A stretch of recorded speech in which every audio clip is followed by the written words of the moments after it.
in this video, you will learn how to bulk uploads in Google Ads in 2025.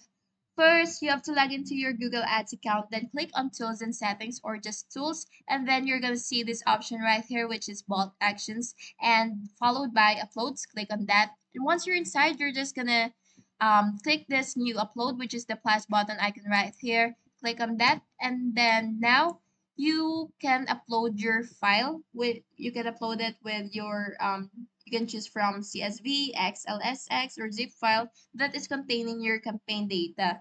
You're just gonna upload your file here or whatever you would want to upload.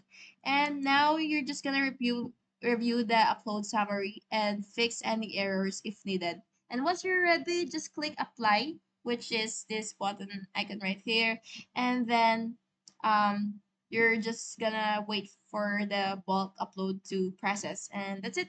Please like and subscribe if this was helpful.